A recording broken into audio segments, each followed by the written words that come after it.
I'm Melissa Elizabeth for the Heart Temple. And I'm Nick Ribera with Chain Assembly. And together we've designed a project called Women's Wheel.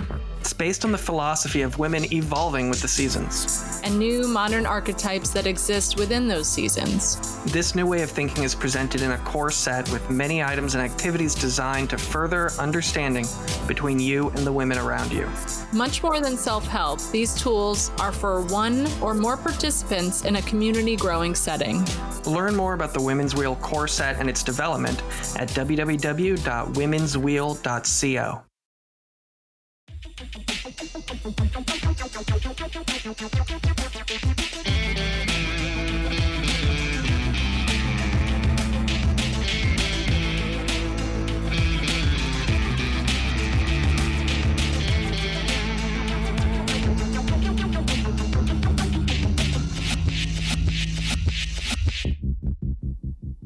Hey everyone, Nick here. I know I haven't been recording intros for a while on these episodes, but I just want to point out that there were some technical issues on my guest's microphone, and I did my best to kind of edit that stuff cleanly throughout the episode. So if you hear some moments where it's jumping around, it's because it got really electronic sounding, jumped in and out, and I'm just trying to clean it up.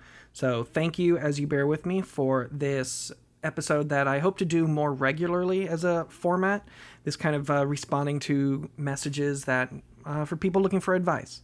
And so yeah, you can always head over to the webpage for the Spotify for Podcasters landing page for this project and submit your questions, or you can just head to artforprofitsake.com and you'll see information on how to connect with me there too. Thank you. Gianna is back with me. Gianna of the wonderful Pergamo Paper Goods and of Toad Hill Farm. And we're going to try something a little different this time. We're going to just check in on each other's businesses, see how we're doing, see what our recent wins are. And then we're going to also do some commentary on some posts I found on Reddit /art advice. So I had a lot of fun with Gianna, so I'm excited to have her back. So Gianna, how are you doing? I am doing great. How are you, Nick? I am doing great. Exhausted from some recent things I've been working on. But before we get to that, how have you been? I know you have a lot of conventions coming up. So what does your plate look like at this point?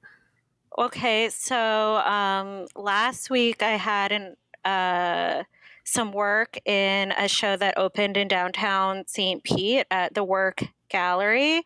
Right. Of those lovely men you had on a couple weeks ago, Matthew and Fritz. They have a show up called Touched by a Lobster, a surreal show, and I have 5 pieces in it. That is up until the end of November. It's a really good show.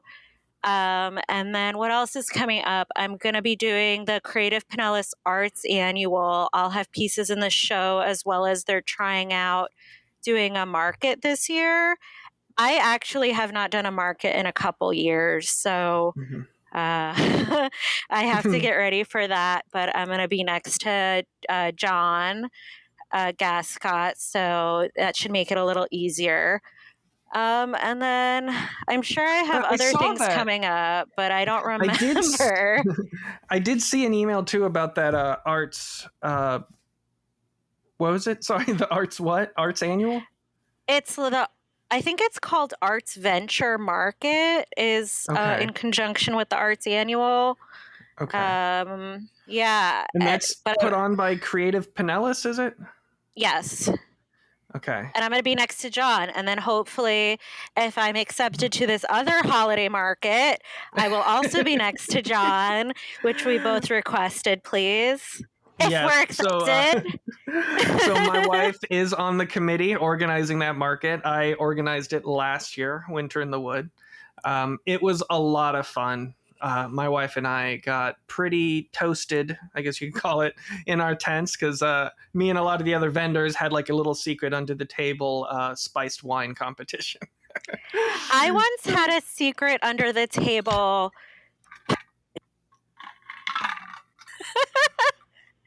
I I drove to Gainesville to do a show, and it was outdoors at a brewery, so I thought it was okay to take my dog, and when I got there, they're like, "You cannot have your dog," and I'm like, "I just drove 2.5 hours to get here. I'm not sure what to do."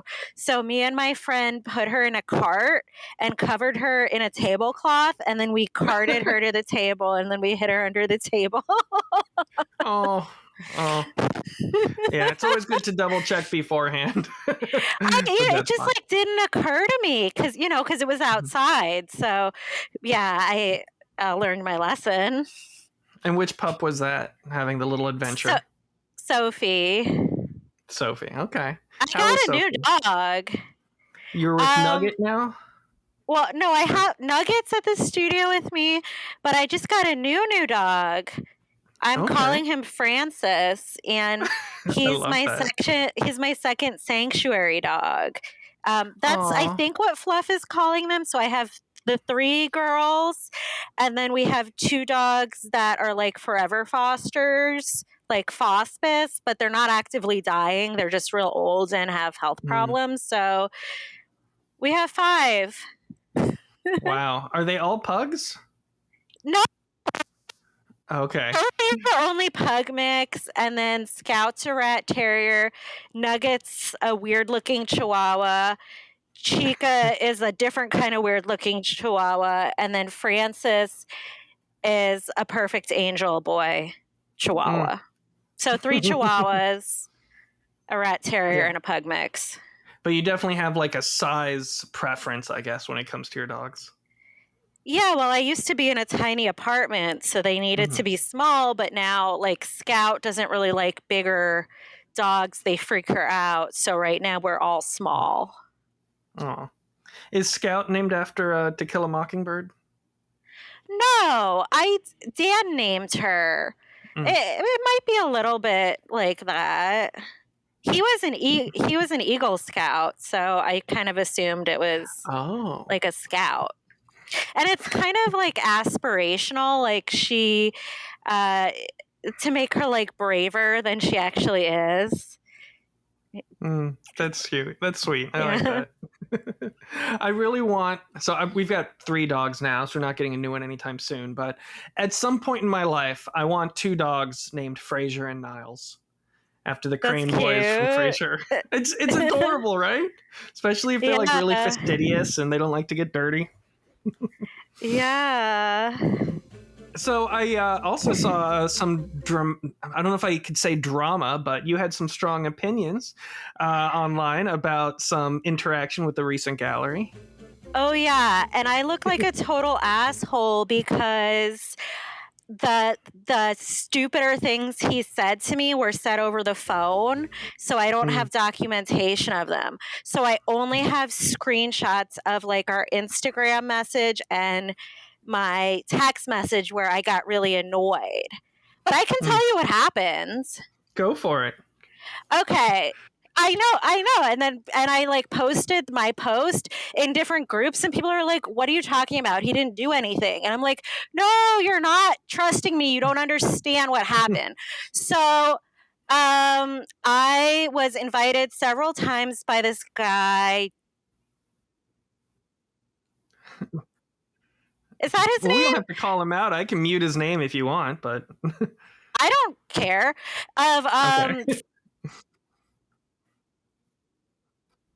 There's a couple of buildings, and there's nothing wrong with the artists. And there's like a lot of really good artists in there, and a lot of nice. Mark Williams, who's been on the show, is in that gallery. Yeah, Mark Williams is in there. Co-Star's in there. Beach House is in there. It's a really nice place. So I thought, really great place. This guy is asking me to exhibit on the inside walls, like the shared space. He Instagram messaged me for like 3 different shows, like, "Come join our show. I like your work. Come join our show. I like your work. This is a show we're doing. It's relevant to you." And I'm like, okay, but I'm not doing it because I have to submit pieces through Cloudfolios. And I'm like, this is going to take time. So finally, he gets me when I have a little free time. I think I upload all my Wi-Fi and I'm just like, I have a little time. So I apply to the show. There's this is a little annoying. There's like an application fee for the show. So whether you're accepted or not, sell or not, he gets $30. Whatever, that's neither like maybe a good idea. So I apply to the Happy Show, and because I exhibit in St. Pete, right? So you would assume that he's seen my work or maybe been on my website, maybe seen what I price my pieces at. So I submit all this stuff, and then he immediately starts messaging me, you need to call me, whatever. So I call him, and he's like, oh, I love the pieces, whatever. The price is too high. They're not going to sell here. We can't have 8x10 for $250. And I'm like, can we do frame prints or something? Because I can't change the price of my exhibit somewhere for $250 and then turn around and now it's $200 or it's $150. Like, that's screwed up. You can't do that. That's it, like pricing etiquette or whatever. Just like you can't price your stuff on your site at one thing and then sell in a store at another place. You can't like undercut. You get like a discount. It's a little cheaper than my website, but whatever. So I'm like, well, I can't my pieces. It was a little confusing. So I'm like, can you do frame stuff? They're $45 or whatever, frames, 8x10 prints. So he's like, oh yeah, let me talk to whoever. So I wait, and then he talks to whoever, and then he's like, I can't do the frames because Beach House is moving in. I had forgotten that like all happened at the same time, and they saw my frame prints too, and he didn't want to have things for $45 because now that's too cheap. So he wasn't happy with that or that. So I'm like, well, then I guess you have to do the originals and I can't change the price. Whatever. So he's like, okay, so they exhibit in the show. The show is whatever. There's some nice pieces in it. There was one I wanted that I didn't buy. But there was, I don't know, did you see that show? There was Long Dog in it by Corey No. Robinson. It was fucking sweet. There's this long dog. Do you like Corey Robinson? I don't know his work. Oh my God, I love Corey Robinson. I'm a huge fangirl. And did you go to the show at Green Bench Fun Set? No. So he had a piece in Fun Set, and I did buy that piece. It's a cat wearing Crocs. It's called like, Do You Like My New Shoes? I had to buy it anyway. So that was I'm just like getting distracted by myself. But anyway, it was an okay show. There were some good pieces. There were some whatever pieces. It was a show. So then he emails us like, you got to pick your stuff up from the show. And I'm like, okay. And I write it down in my calendar. And then I don't know, I've been really busy the past few weeks. So I missed the day to pick up my 2 8x10 pieces. And then, so I was supposed to pick them up, I think on Sunday. And then on Monday, my phone is ringing. But I'm like in a telehealth therapy appointment with my boyfriend. So I pick up the phone and I'm like, hello. And he's like, hello, Gianna, you have not picked up your pieces. And I'm like, oh shit, I'm so sorry. I forgot. Like, I can come pick them up later today. And he's like, you're the only one that didn't pick up your pieces. Cool. I'll pick them up later today. And like that plus the other thing, just fucking annoyed me. So I asked my friend who has a studio around there if he could pick up my pieces, but gave him some attitude too. And then I heard from some other artists. I'm not allowed to like say names. That's a thing. But I have quotes.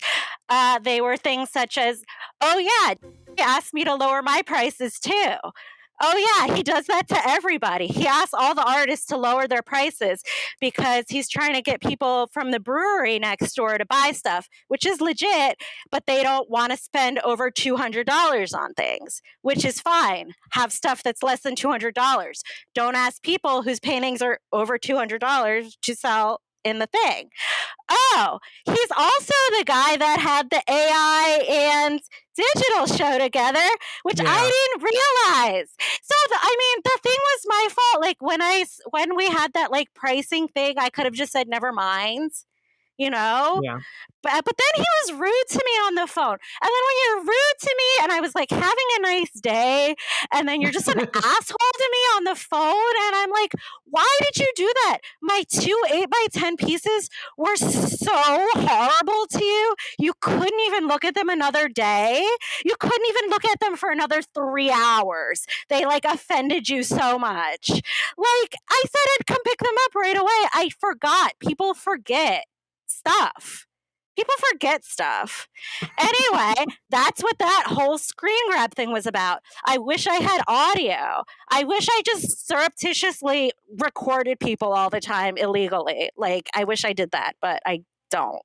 So, because I go into things trusting people, and I like try to go into like art dealings like trusting people, because I assume that other artists in the area are trying to do good for other artists in the area, but it turns out maybe they aren't. So you can't just trust everybody.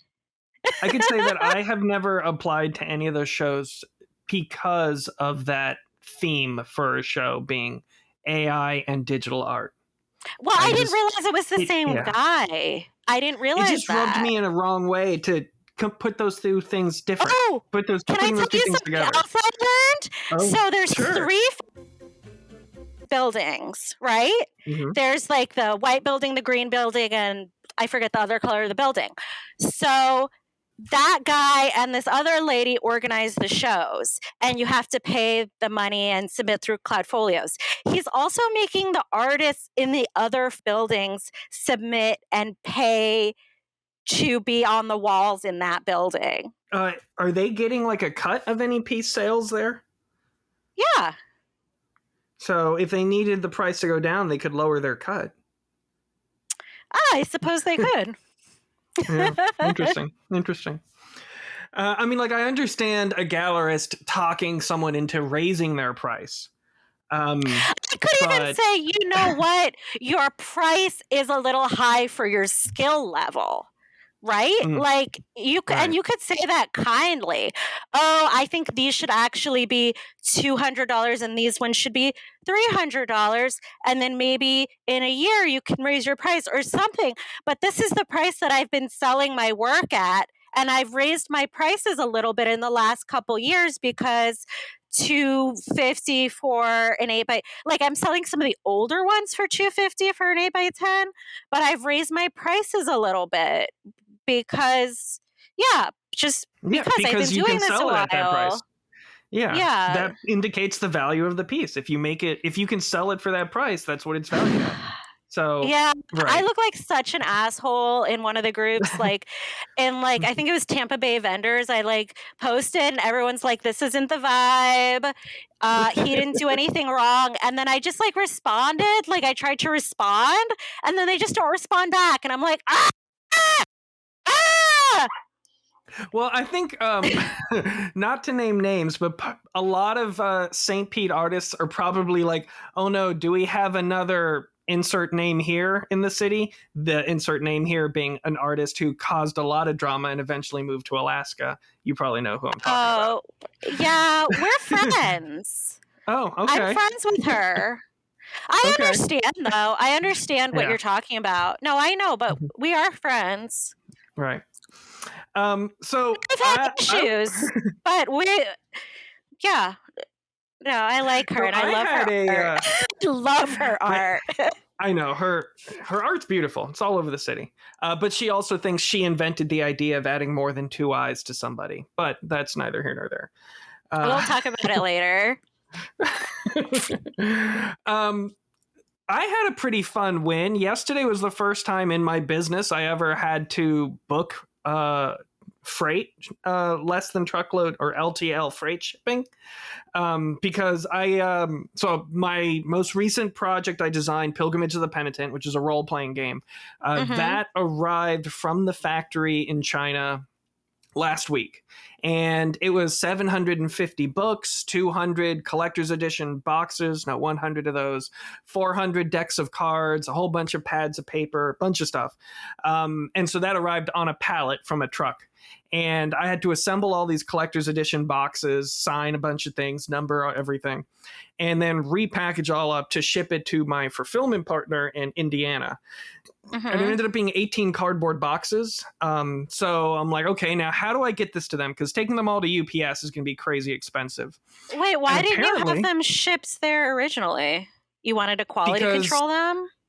No, well, so the main item in question here is the collector's edition box. This collector's edition box is a big black, I put it on camera if I could reach it, but a big black box that is matte, but it has the logo of the game in UV spot, so it looks really cool. And then inside the box is like a wallpaper pattern of the logo of the game. Within that box, I'm putting the hardcover book, which is the game itself. I have one of those right here. And then there's also the deck of cards, which is right here. And then a dot journal with the logo. And then prints that I was making at home, G-Clay prints, as well as aluminum bookmarks. So it's like a whole bunch of things going in the box. Most of it was made in China, but the prints, the books, the enamel pen, and the journals all came from different manufacturers, me or other people. So I had that stuff with me in the United States already. So I had to put that stuff in the box, seal the box, and then I also wanted to sign and number each one with a card inside the box. So that's why the stuff came to me, so I can assemble them and then ship them up to my production partner or distribution partner in Indiana. But anyway, so I was like, how do I book a truck to pick up this pallet? I didn't even know that was an option until like they delivered it all in a pallet, because everything else had been smaller orders. So I just actually got those as boxes, but this actually came from a truck on a pallet. They just put it in my garage. I'm like, oh, thank goodness I have enough space in my garage to fit a pallet with stuff on it. But apparently Uber Freight is a thing. So, yeah, it's awesome. So I just typed in like how heavy all the boxes are, the general dimensions, and then it gives me a list of like trucking companies that can come pick it up and drop it off. And so it's like 658 pounds of goods. And so it's just one pallet's worth. And that to Indiana, which will be like a 3 to 4 day drive. It's kind of an estimated delivery time. That is going to cost me $400. That's which not is going to bad. be, I know, right? Like that's so much cheaper than taking 18 50-pound cardboard boxes to the post office. Cool. It's a lot cheaper than I expected. So that gets me excited to think that like, oh, now my business is so big, I have to like actually hire trucks to move stuff around. That's kind of a fun little thing. All right, so let's chat about some of these things I found on the Art Advice Reddit community thread. I'm not that great at Reddit. What do you call it? I guess it would be Reddit group. Anyways, I don't know. I like use Reddit very rarely. Oh, well, speaking of which, I was trying to run an ad today on Reddit, and some things I learned. This is my first time running an ad on Reddit, but if you have your profile set to allowing NSFW stuff, like, if you just turn that on so that those things don't get hidden from you, your ads you create will all automatically be rejected. So I'm like, okay, interesting. So I had to toggle that off. Wait, what? Yeah. I don't understand. Can you say that again? Either. So, if you turn off NSFW or you turn it on? No, so if you turn it on. So on Reddit, if you go to your profile, there's a cute little nugget there. This is Nugget. Hi, Nugget. So if you go to your profile, you can toggle on and off NSFW to see that stuff on your Reddit things or to hide it from you. If you have it on and you try to create a Reddit ad, it will reject the ad. Oh, weird. Yeah, I know. Okay. So I turned it off, then I recreated the ad, and then I submitted it again. And then it got rejected again, saying that there's nudity in my ad, or it's taking people to a website with nudity. And I'm like, there's none of that. There's no nudity anywhere on this project.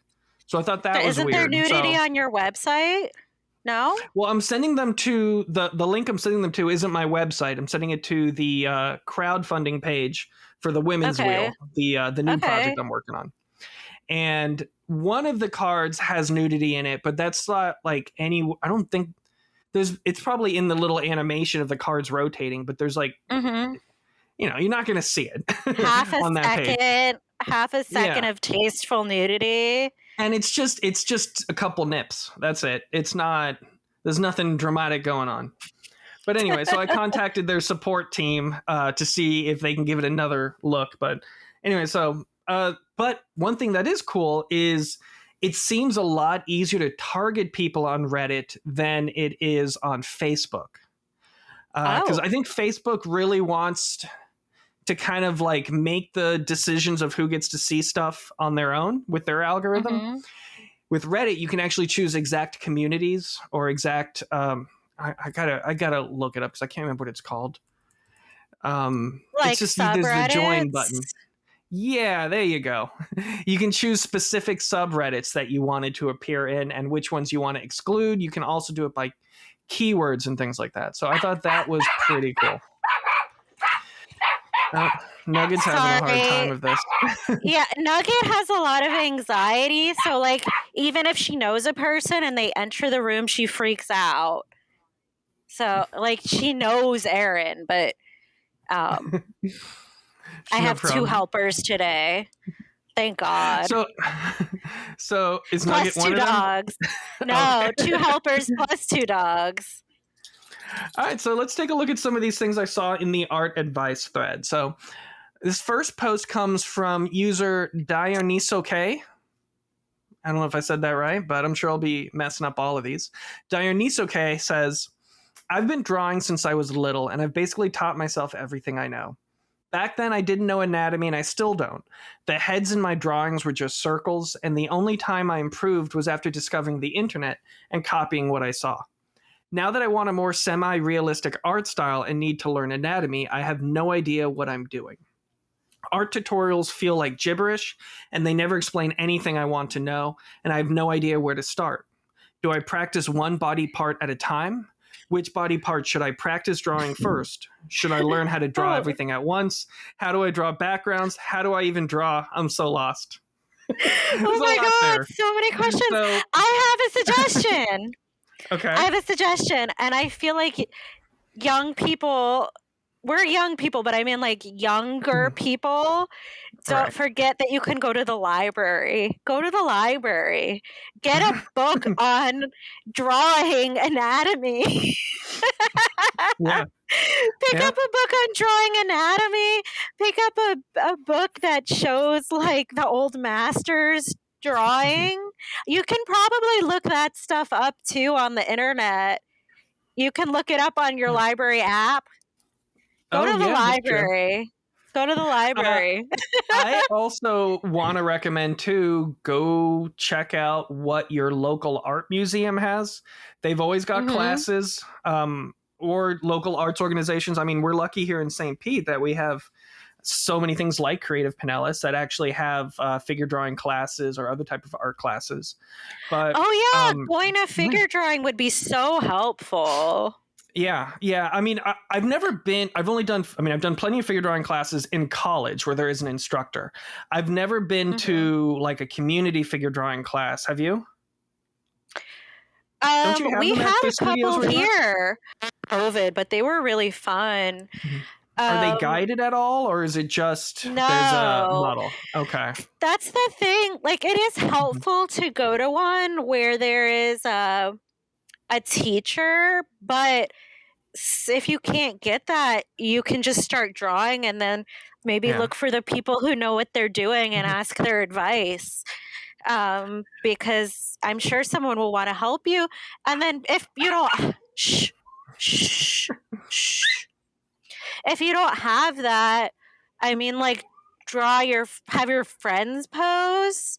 And just like, you got to just practice and just do really like quick drawings. So like if you can't go to a figure drawing class, start with, usually you start with 2 minutes and then you like work your way up to like 30 seconds. Yeah. And then you'll do a bunch of 2-minute poses, then a bunch of 31-minute poses, and a bunch of 30-second poses. And then you can do your like 5, 10, 15-minute poses, hour poses, 3-hour poses. I also recommend the website quickposes.com. It actually just like Oh. randomly cycles images based on how long, like what parameters you set. So like every 30 Mhm. seconds, a new picture of a model will pop up and then you have to draw it. For beginners, I also recommend stay away from pencils and use charcoal. That'll really Mm. kind of because you can't really do a whole a shadowy side of somebody with a pencil. The charcoal's gonna You let don't you want to fill in be space quickly. erasing. Yeah, you don't want to be Right. erasing Yeah. anyway.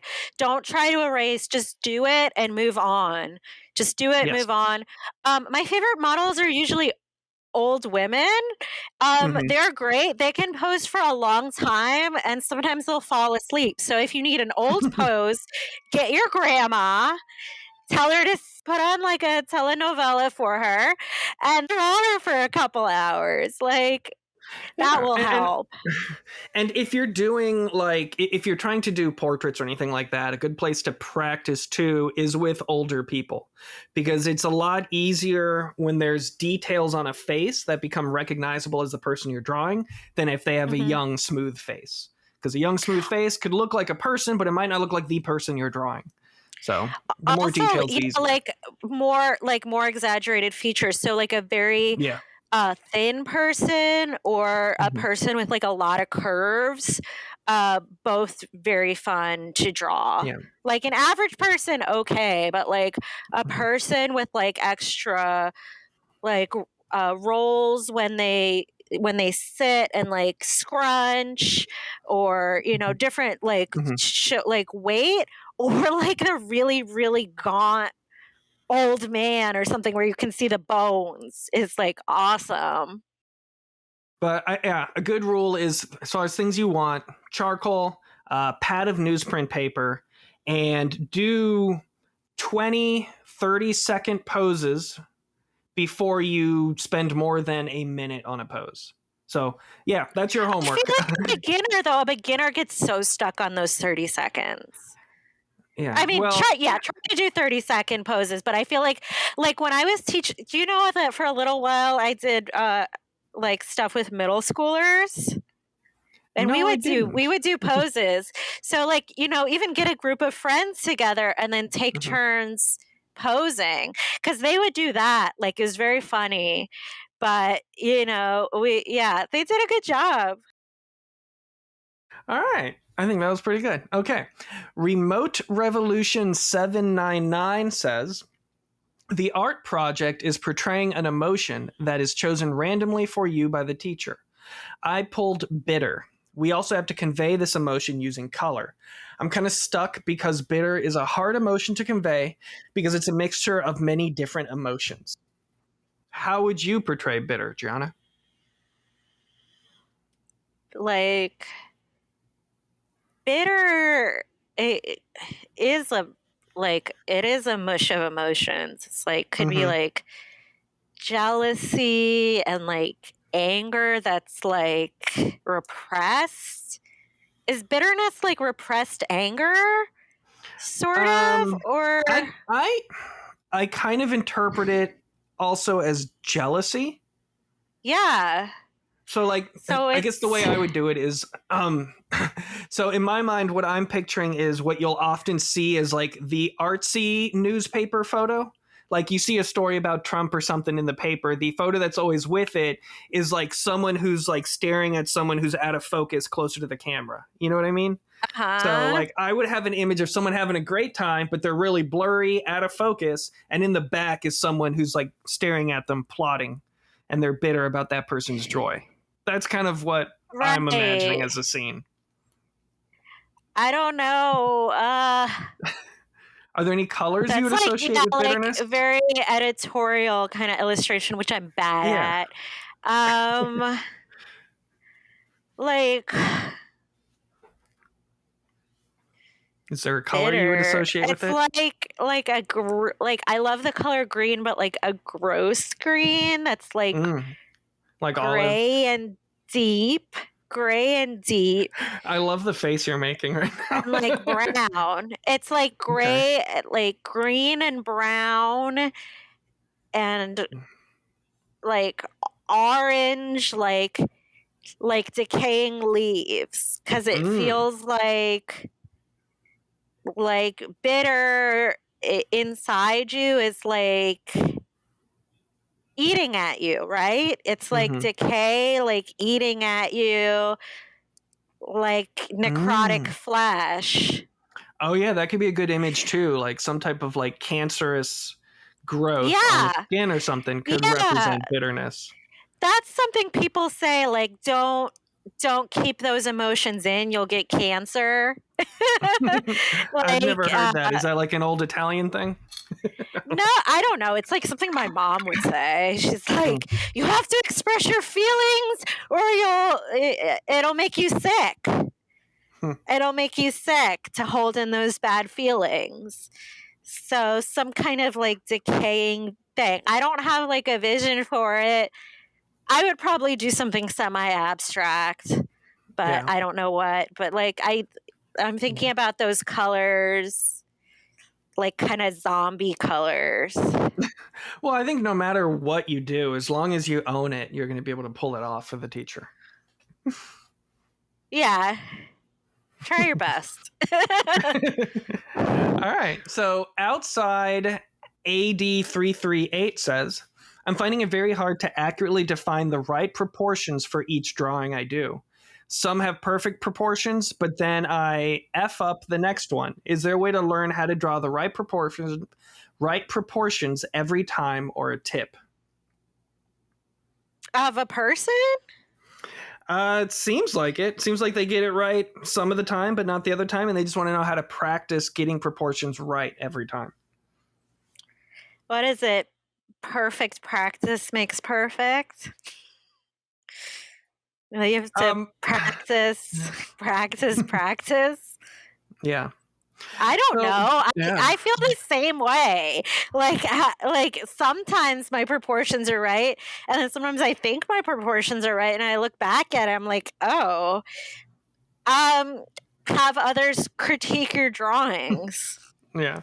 The way I see it is, first off, don't think it has to be perfect proportions. I mean, think about some of the masters like Egon Schiele. His illustrations are incredible, and proportions are not even part of it. It's really about like, does the emotion match the proportion? Does the emotion match the proportion that you're seeing? Like if someone is like attacking someone else in an image, you might want to make their hands bigger than usual because that represents the physicality of their energy. Right, so it has to do with your intention. Yeah. Was Sheila intentional about his? Because like El Greco's proportions are because he had some kind of visual disturbance or something, right? Oh, okay, that's news to me. But all right. I have to look it up, but there was a reason that his looked different. I don't know if it's the same with Sheila. Am I saying it right? Sheila? Egon Schiele? It's German. I don't know. Schiele? I always said it is Schiele because it ends with an E, but I have no idea. Oh, this is interesting. Okay. Also, this reminds me of, like Byzantine art and like pre-Renaissance art, all the religious art where like, Jesus is really big and then all the saints and stuff are just like tiny little people. Or like even when baby Jesus, where like the proportions are like a little man instead of a baby. Yeah, great call out. Yeah. I love those. But I like it. Yeah, when things are proportional to their importance instead of actuality. Like in like Indian art and like East Asian art. my art history is like a little spotty, but I was looking, I saw this exhibit, I think at the Met, and it wasn't Indian art. It was a country close to India. Don't be mad at me. But the proportions of like people and animals to each other was not based on the real proportions. Like, oh, I remember why this was. Okay, so some of these paintings were influenced by Western art, and they were looking at different compositions, but it was being interpreted through a different lens. So when everything was put back together, the proportions didn't have to do with space anymore. It's like I think a reproduction of one of the pieces, and it's just really interesting where there's a bird in it that's on a tree, and it takes up like a huge part of the frame, and then there's like all this other stuff happening, but the bird is so big, but it's like in a space, and it doesn't really make it doesn't make spatial sense, but it makes sense for the meaning of the piece or whatever. It's just completely different. Okay. So once you take your need to have everything proportioned toned down a notch, some tips within that is always try and keep everything compared to other parts of the image. Like if your model has their hand going from like lengthwise from the tip of the nose to their belly button because their hand's close to the camera, try and identify that in your sketching phase. Don't ever, I know when I was a young artist, I'm sure you too, you just want to quickly go to inking, quickly do your hard lines, but you're being very loose at the beginning. And during that looseness, you're going to constantly compare one part of the body to another part of the body to see where it fits sidewise. Like maybe the left foot is the same as the distance from left ear to right ear. So you'll kind of keep that in mind as you're comparing things on the figure you're drawing. So my friend showed me something cool that I had never learned. So I always know you have your work and you step back from it and look at it, or you put it down and like go away for a couple hours and look back at it. She had me put my work in a mirror. And that was eye-opening because you can really see how things are funky looking when they're reversed. Yeah. So that's one thing I love about digital painting too is I have a keyboard shortcut in Clip Studio Paint that mirrors the image. I can mirror it vertically or horizontally. So tapping that on and off. I can also have an alternate view of that same piece I'm drawing constantly like anchored to the top right of the screen and have that version flipped. So that kind of helps me see when things are off, and I could just use like the liquify tool to smoosh things around in my sketch phase. So yes, that's a great point. Flipping things over will let you know if something looks wrong or something's in the wrong spot.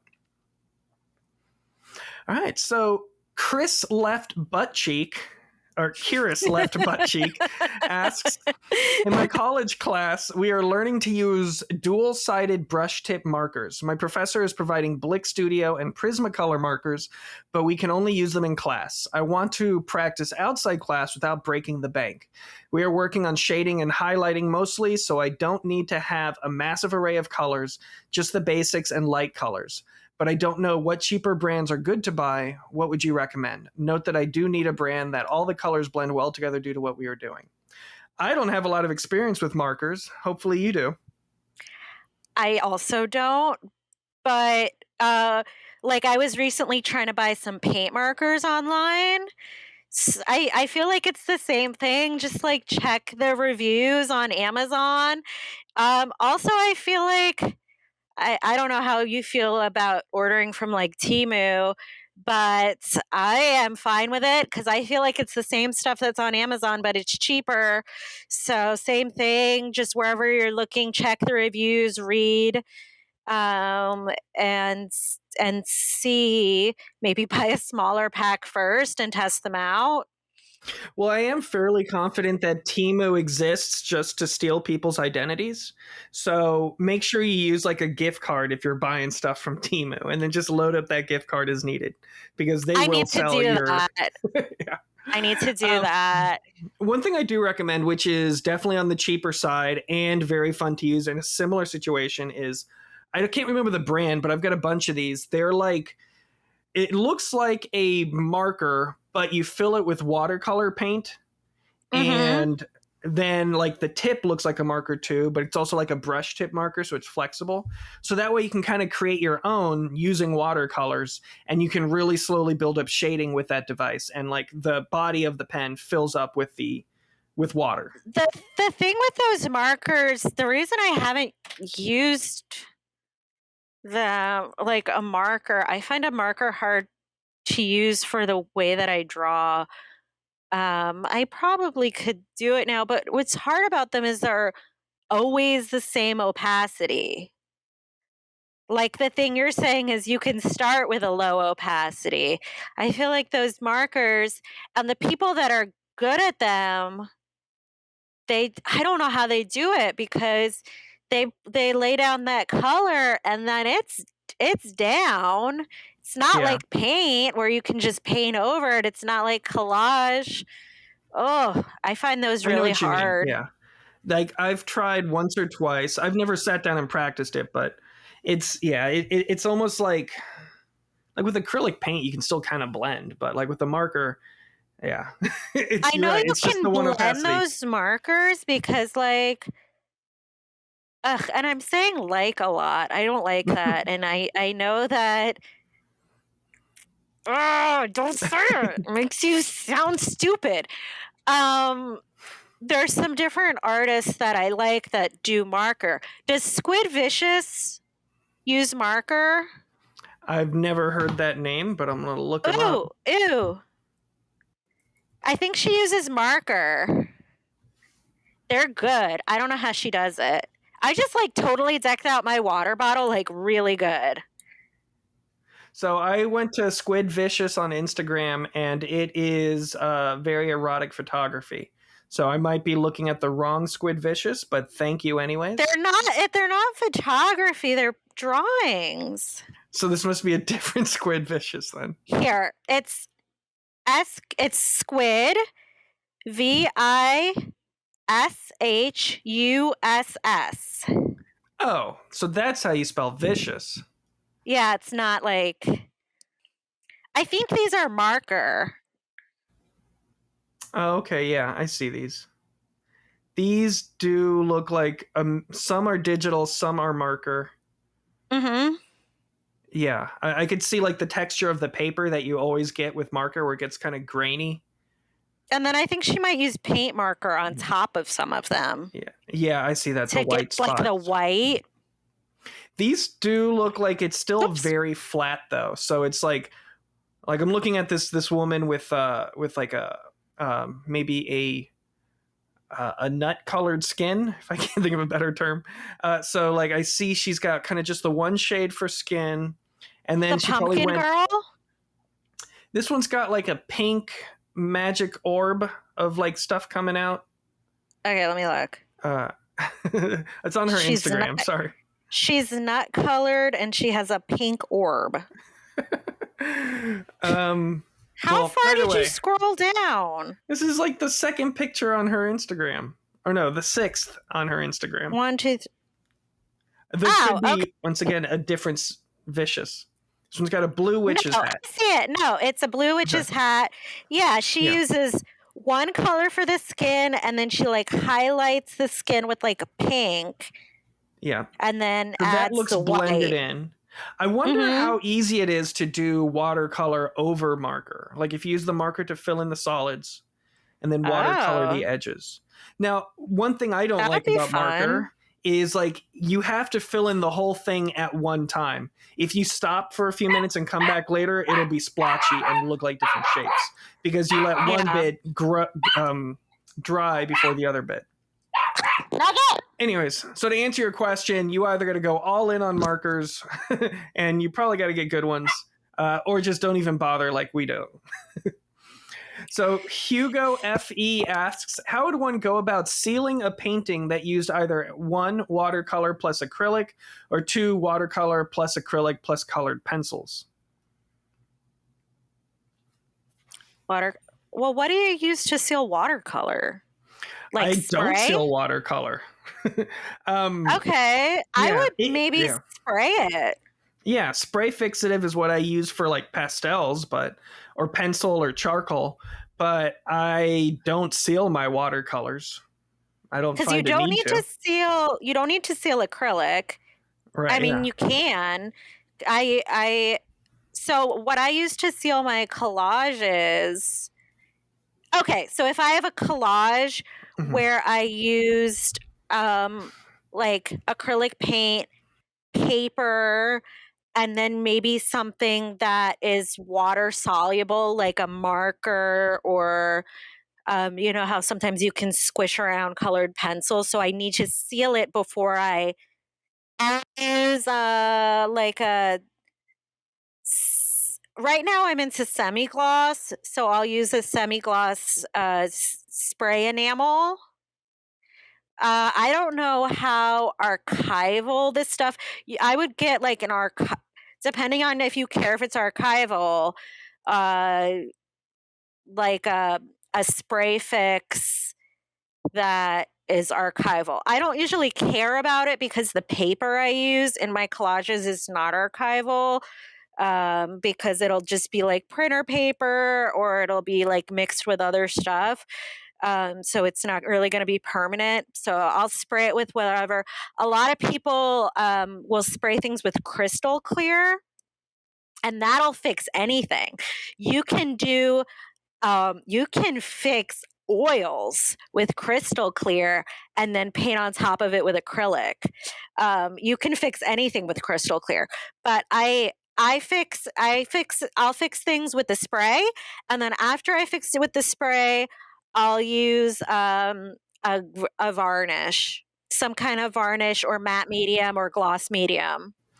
In a pinch, you can also use hairspray instead of like official spray fixative. It'll work the same. Mm-hmm. But yes, I do love varnish. For a while, I was doing these digital image transfers onto wood, and I always did varnish on those, either matte, which I feel like the matte varnish is pretty similar to just putting Elmer's glue over something and letting it dry, because it looks similar. It's still translucent. Or do the gloss varnish. I would always use Liquitex brand. I love those. Not a fan of Mod Podge. No, no, don't use the Mod Podge. Yeah, I used to do everything matte, and then I started using like semi-gloss and gloss, and now I like really like. Oh my god, I misplaced my varnish. I couldn't find the really gooey one, and I used some other stuff on the piece behind me, and now it's all streaky and it's driving me crazy. So I think I'm gonna refinish it with something like thick. My friend uses, I think, resin to cover a lot of her pieces, and she said that she would show me like how to. Maybe she'll help me do this one so that Yeah. I don't screw up my first one. Is this a local artist? Because I know a local artist who does resin on all of her paintings. Vanessa Lubeck. Yep, Lubeck. Vanessa Lubeck. Yeah. Yeah, I have one of her pieces in my living room. My wife loves it. Oh, lucky you! I don't have one yet. Yeah. But I'm really enjoying her. Did you see her log piece?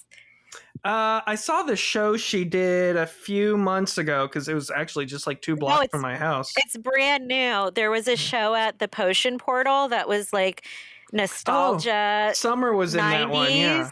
Sorry. Yeah, Summer Henwick. Summer did a great Furby that I want.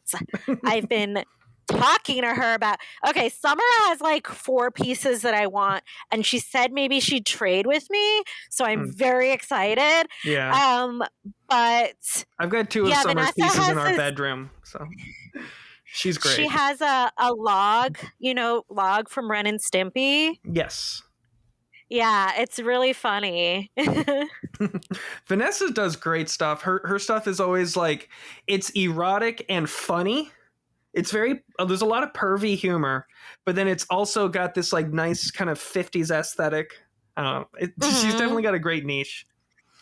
Yeah, she's good. Yeah, and then the resin coating just really makes everything look amazing. It definitely it makes the colors stand out, gives it kind of like that nice graphical quality. But I feel like you kind of lose some of the tactile nature of the piece. So, well, anyways, going back to your original question, Hugo, spray paint or don't even bother finishing it. Spray fix it. Yeah, why are you even trying to fix it? Like, what do you think is Yeah. going to happen to it? Like my watercolors, I'll put them in a frame. Yeah, in a frame behind glass, and we're done. All right, so Nurik445 asks, "Hi all, new here and honestly kind of taking a dive into it because why the hell not? Been hopping around the idea in my head of seriously starting to learn how to draw characters, and I don't know where to start. In general, the arts and design field really confuses me. When I try to look into it, I feel like the ship has sailed and I missed my shot. I'm 27 years old, physical disability too, but I'll leave that out for now. And yet I really keep coming back to the urge to create the characters that hop in my imagination. TLDR, I want to start learning how to draw and create characters, and I don't know where to start. Hope I made any sort of sense, and thanks in advance." Is he asking like how to find his style in creating a character or what? So, I think that's really what they're mostly concerned with is the original characters. So I have this book. I should have had this prepared. There you go. An amazing book I highly recommend called Designing Creatures and Characters: How to Build an Artist Portfolio for Video Games, Film, Animation, and More. It is designed kind of like a course, I guess you could say. So it's like step 1, step 2, step 3, or like phase 1, phase 2, phase 3. And then in each one of those chapters, it also gives you like, they make it kind of video gamey. Like you'll get gamer points for completing additional activities on top of the ones that the book asks you to complete. So a good idea of that is like one of the first things it does is it has one of the first assignments in the book. It has you pick an animal, look at the skeleton of that animal, and then try and build a creature around that skeleton that doesn't look like the animal. So it's full of things like that will help you develop like coming up with new worlds for locations, coming up with new characters, designing costumes and jewelry for cultures that don't exist. So that's a good book. I recommend, the Designing Creatures and Characters. This is cool. I'm looking at it. It looks cool. It seems like, yeah, this would be good. What about for more of a beginner? So for more of a beginner, I recommend just drawing stuff that you like, trying to copy things, and then mix and match parts of them. Like get the head from one character, leg from another. I have a suggestion. Please? Yeah. Go to the library. I'm like really into the library right now, if you can't tell. Go to the children's book section and look for children's books. Don't look at like the subject or whatever. Just like look at books you like and like look at the illustrations and the characters and like why you like those characters. You can look at books that you used to read when you were little or new ones. Like maybe you're looking at Frog and Toad. Those are some good characters. Frederick the Mouse. Do you know Leo Leone? I love Leo Leone. I think he's Italian. I don't know. He's an illustrator. I originally thought I was going to do children's books, so I like to look at children's books. What's the guy? He's a newer illustrator. He's working now. Who did the one about the hat? Like, where did my hat go? Who stole my hat? What's that one called? No idea. I'm not that abreast of the children's book scene. Maybe I should be. I think it could be. Okay, look up, Nick. I Want My Hat Back. It's John Klassen. I really like him. Oh, that's beautiful. It kind of Okay. reminds me of like Where the Wild Things Are, but a lot more like if you mixed Maurice Sendak's Where the Wild Things Are with I don't know. I don't know who that is. We don't know the same yeah. stuff. Anyways, I do like that style. It's simple shapes, watercolor. That's beautiful. Yeah, I really like him. I really should go to the library and take my own advice and like look at stuff. But yeah, I think yours is a great idea to go through something like that. But like look at different characters, right? That inspire you from all different kind of places. Like you can look at children's books, you can look at video games, you can look at real life characters and TV shows that you like or in animation. And then, since they also mentioned physical disability and wanting to know where to start, a great place to start is with an iPad and with Procreate, because you can customize the sensitivity of the screen. So maybe you don't have the ability to put a lot of pressure down, and you can still draw with fingertips if you needed to. There's amazing art being made just with fingertips. Another thing you can do, I don't know what this person's disability is, so I make collages and I cut things up, but maybe you don't have like the fine motor like cutting ability, you can tear things up and glue them together. Um, and make things big. If you can, like, don't worry about that. Some of the best art is like simple in the way that it's created, but like has a huge impact. So like, and there's lots of artists with physical and like mental and intellectual disabilities. So go for it. Yeah. Good example is local artist David McCauley. He's got he's quadriplegic and he does amazing paintings. So all right. Own Lifeguard 1536 asks, I don't really draw backgrounds at all. It's not something I like to do, but the drawings always look so empty. And once I'm done because of that, is there any way to kind of make the background interesting without like adding too much effort? I'm I'm trying my best to actually make these legible text because people on Reddit don't tend to actually proofread anything that they've written. So, Own Lifeguard 1536 says, I don't really draw that. I don't really draw backgrounds as it's not something I like to do, but the drawings always look so empty. And once I'm done, is there any way to kind of make the background interesting without adding too much effort? Okay. I thought this Do you would want be a me to good go question for first? you. Yeah, go first, because I know you do a lot of wallpaper, maybe? What do I want to do? I want to cut it out, right? You know, I want to cut out whatever they did and glue it onto something else.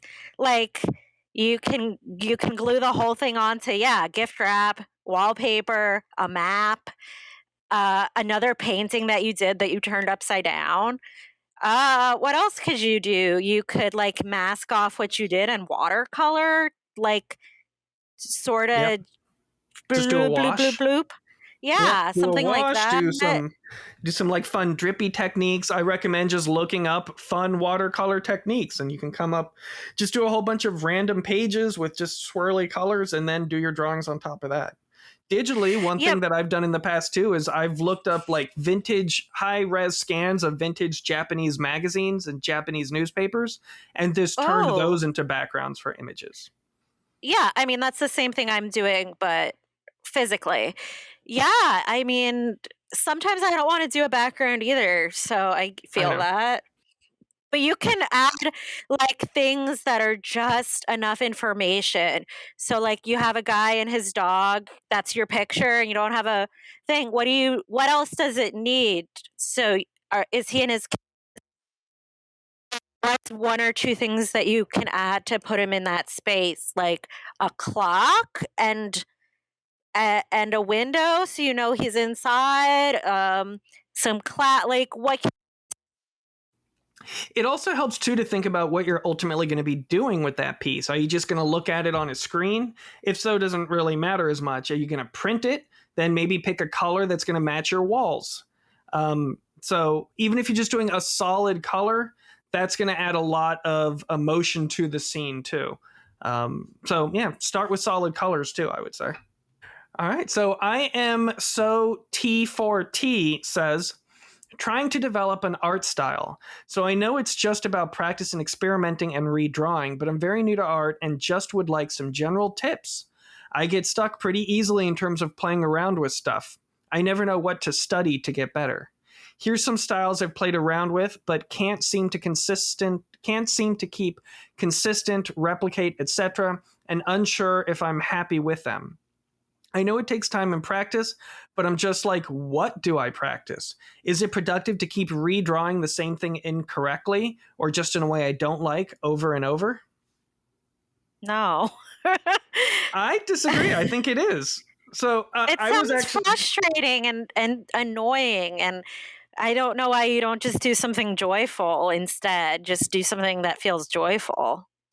I think it does help to constantly redraw the same scene or rephotograph the same pose over and over until you feel like you've fully explored every possible aspect of that Okay, thing. I agree, but maybe take a break Yeah. if you're But getting again, yeah, if you're not frustrated. having fun, don't do it. Right. So what like okay, so what's you're trying to find your style. And so what you're trying to find is the way of making things that feels natural and good to you. That you like the way it looks. That's all that matters, right? That you like the way it looks and you're happy with it. Well, I would say that you definitely have a recognizable style, Gianna. How did you kind of fall into that style? Um, I tried a lot of different things. I didn't have a style. I like started doing so not all of my pieces look like this, but all of my pieces for Pergamo paper goods look like this. Um, but because consistency, but I did go to art school. I took all kind of illustration classes. I took drawing classes, I took painting classes, I took printmaking classes, I took bookmaking classes, I took graphic design classes. Um, I took collage classes, and even while I was taking collage classes, I made things that looked totally different. I actually found a box. I'm cleaning my studio right now. I pulled everything out because Eric moved out, and so I pulled out a lot of stuff to redo like where everything is.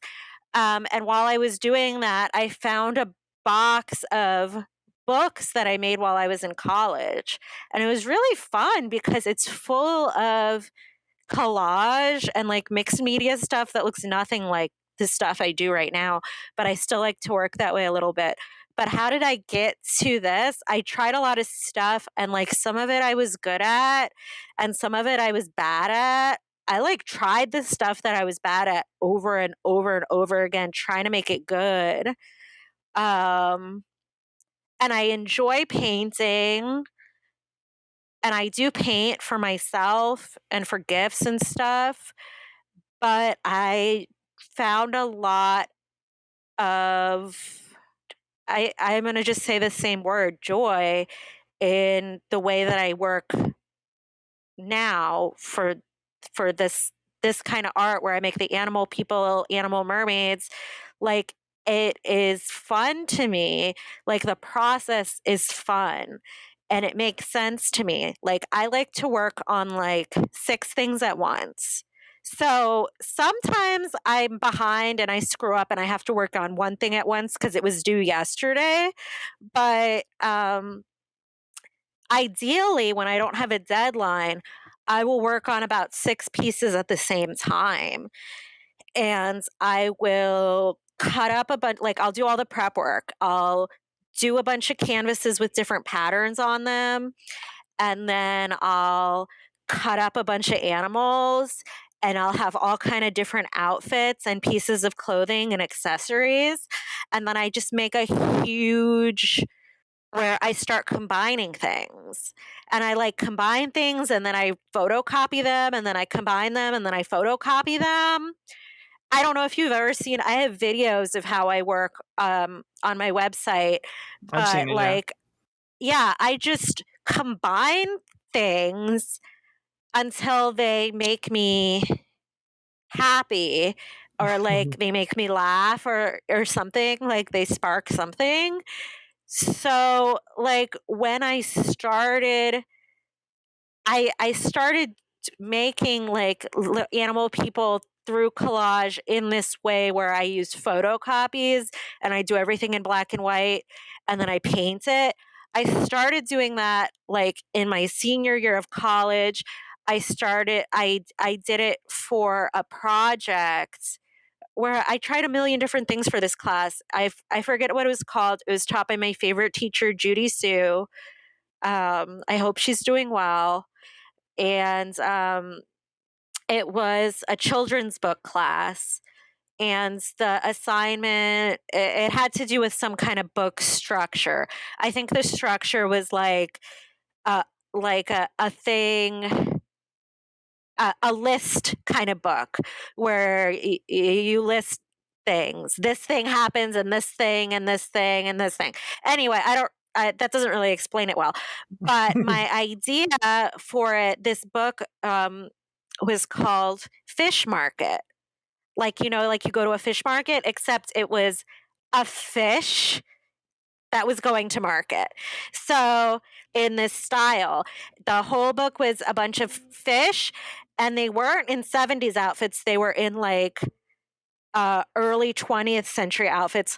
The whole book was like dark browns and like greens. I think I have a copy of it. I'll show you sometime. But it was this style, and I really enjoyed making it. I made the fish, and then there's the photocopies, and there's all kind of things in it with the photocopies and little worms and acorns and stuff. And then it was on different kind of paper. Like, it was a total experiment, and I used handmade papers as some of the backgrounds. I used rounds and like all this stuff. And after I did that, it like felt right. So I made some other pieces and in that way, and I was still trying other things, but I I really enjoyed it. So this is my style for right now, until I get sick of it, right? And that's also like, don't worry so much about finding your style. It might take a really long time. And then you might have like three different styles because I have this style and then I have a different style for my abstract paintings. They don't look like that. They're not little animals in dresses. Uh, they look like landscapes or whatever. And then I have a different style for the semi-abstract collages that I do. I could say I'm for talking a me, lot. I'm sorry. no, I'm that's just fine. That's talking and why I have talking you and on, because you're good talking. at this. So I could say for me, I don't have an overall style for chain assembly. Each project or publication I create, I try to do a new style for that new project, so that ultimately it seems like there's a whole team of people working under chain assembly, but it's really just me. So Yeah, when but I I am, can tell when Nick made something. that's what people say, but it's only because I'm standing behind it when you're looking at it. No, I can see something and I know that you made it. Not I just because of disagree, the but okay. style, but because of the content and stuff. Just has a Okay. very Nick feeling to me. So when I am starting a new project, what I always do, the first thing I do is I go to Color Palette Cinema on Instagram, and what that is basically just it's pictures from movies broken up into like 5 or 6 main colors from that image. So from that, I find one that has like the overall emotional state I'm trying to convey with that project, and then I will use that color palette to define all the colors within that project. That's so cool. so if I need to create like just a one-page flyer advertising something for that project, I'll make sure to just use those colors. The manual for that tarot deck will use those colors. The colors in that tarot deck will use those colors, whatever. And then I define my gammas. So that is going to be like, this is the blackest shade of black, which is maybe a little bit warm and a little bit towards green. And this will be my brightest shade of white, which is maybe a little bit towards orange and a little bit darker. So that kind of makes sure that everything feels consistent. Every illustration I do within the project has those same blacks as their blackest and the same whites as their whitest. And I try to use all those colors that I've defined from the beginning. And then I also have consistency with the font families I pick, so that I'm always using the same fonts and fonts that match within that. And so, yeah, that's kind of like where my quote unquote style gets defined at the onset of a project. And it's almost always primarily based on the colors. So if you're looking for a style, first off, you can't really force yourself to have a style. But if you wanted to, pick one thing, do it a whole bunch, and then if you start to have fun with something else in the last few pieces, ignore the first thing and start moving on with that second thing. Like if you enjoy putting an extra pair of eyes on somebody, do that for a while. And then if you're like, you know what I really like when they have blue lips, start doing blue lips for a while. But like you'll eventually kind of find that through line where like you stopped doing the double eyes and you started doing the blue lips. But yeah, so that's it. You have to be creating like hundreds of pieces in order for you to have a style. You can't have a style if you're doing like one drawing a month. That is true. All right, so I think that brings us to the end. We've been chatting for a long time. So thank you again so much, Gianna. Of course, our listeners can follow you at PergamoPaperGoods.com, at ToadHillFarm.com, and you are Pergamo Paper Goods on Instagram, Facebook, and everywhere else, right? Yes, except TikTok, where it's just my name, Gianna Pergamo. I'm trying TikTok. I'm trying. I'm so, it's so hard, but yeah. Follow me on TikTok. Maybe it'll make me make TikToks. Maybe. All right. Well, thank you again so much. You were a delight to talk to, and I really appreciate your time and all of your advice. Oh, you're welcome. Thanks for having me. You're welcome. Art for Profit's Sake is recorded through Riverside FM, distributed through Spotify for podcasters, and edited on Adobe Audition. The music is provided by Old Romans. If you learned anything useful or found this podcast helpful, please rate and review us 5 stars. If you want to learn more about me or my art, head over to chainassembly.com.